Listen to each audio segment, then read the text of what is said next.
Rabbi इश्रह ली सदरी वयस्सिर ली अमरी वहलुल उक़दतम मिन लिसानी यफ़क़हू क़ौली अऊज़ु बिल्लाहि मिनश शैतानिर रजीम बिस्मिल्लाहिर रहमानिर रहीम अस्सलामु अलैकुम व रहमतुल्लाहि व बरकातहू। आज मैं आपको लौकी का हलवा असली घी से बनाने की तरकीब बता रही हूँ। तो इसके लिए मैंने लिए हैं ये तकरीबन एक लौकी ली है। मैंने इसको कद्दूकश कर लिया है और इस तरह से इसको कर लिया है कद्दूकश मैंने। उसके साथ ही मैंने लिया है खोया, तकरीबन आधा छटाक खोया लिया है मैंने, आप चाहें तो ज़्यादा ले सकते हैं। साथ में मैंने 1 कप चीनी ली है और ये मैंने किशमिश ली है हस्बे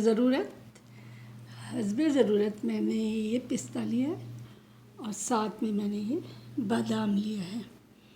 इसके साथ मैंने असली घी लिया है। ये असली घी में मैं तैयार करूँगी, तो असली घी की बोतल मैंने ख़रीदी है यहाँ से और उसमें मैं आपको हलवा तैयार करके बताऊँगी।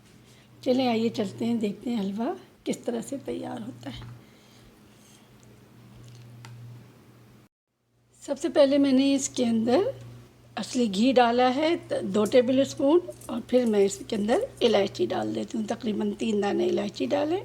और अब मैं इसके अंदर कद्दूकश की हुई लौकी डाल दूँगी। अब इसके अंदर हमने ये लौकी डाल दी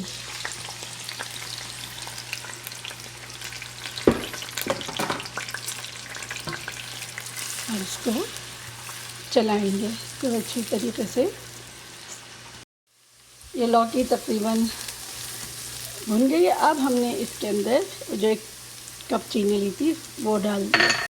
अब ये हलवा पक रहा है, भुन रहा है, चीनी के पानी में भुन रहा है। अब इसके साथ ही हमने इसके अंदर पिस्ता डाला, बादाम डाला और इसमें हमने खोया डाल दिया। आप देखें लौकी इतनी मज़ेदार और सेहतमंद सब्ज़ी है और ये हमारे हुज़ूर पाक सल्लल्लाहु अलैहि वसल्लम की पसंदीदा सब्ज़ी भी थी। और ये अगर आप इसका हलवा बना के या इसके लौकी गोश्त बनता है या खाली लौकी की सब्ज़ी बनती है, बहुत मज़ेदार होती है। तो ये सेहत के लिए अच्छा है हमारे लिए, ख़ास तौर पे अगर हम भी। अब ये भुन रहा है तकरीबन, जब ये हल्का सा कलर चेंज कर लेगा फिर हम इसको उतार लेंगे, क्योंकि हमने इसमें सारे इंग्रेडिएंट डाल दिए हैं, मेवेजात डाल दिए हैं, खोया डाल दिया है, चीनी डाल दी है। बहुत ही आसान और झटपट तैयार होने वाला हलवा है। अब डिश आउट करने से पहले हम इसमें थोड़ी सी किशमिश डाल देते हैं।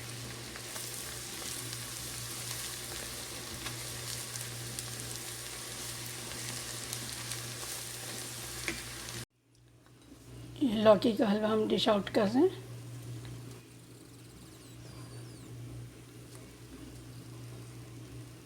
ये हमारा बेहतरीन असली घी और खोए के साथ लौकी का हलवा तैयार है।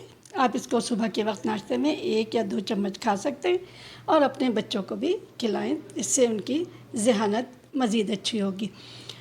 और इसके साथ ही आप कराची कुकिंग विद समीना को छोटी सी बात के लिए इजाज़त दें कि हम एहसान बराए एहसान ना करें। अगर किसी के काम आ गए तो दूसरे वक्त हम उससे ये एक्सपेक्ट ना करें कि वो भी हमारे काम आएंगे। बाज़ औक़ात ऐसा होता है कि सामने वाले के हालात ऐसे नहीं होते या कोई मजबूरी होती है कि हमारे काम नहीं आ सकता, तो उमूमन देखा गया है कि ताने देते हैं कि भाई हम तो इसके काम आ गए थे, ये नहीं आया। तो ये अच्छी बात नहीं है, क्योंकि एहसान जतलाने वाला अल्लाह के नज़दीक पसंदीदा नहीं है। तो अगर आपने मेरा चैनल भी सब्सक्राइब नहीं किया है तो कर लें प्लीज़। और आपको मेरी रेसिपी पसंद आई है तो लाइक का बटन भी दबा दें। फिर किसी नई रेसिपी के साथ अल्लाह हाफ़िज़।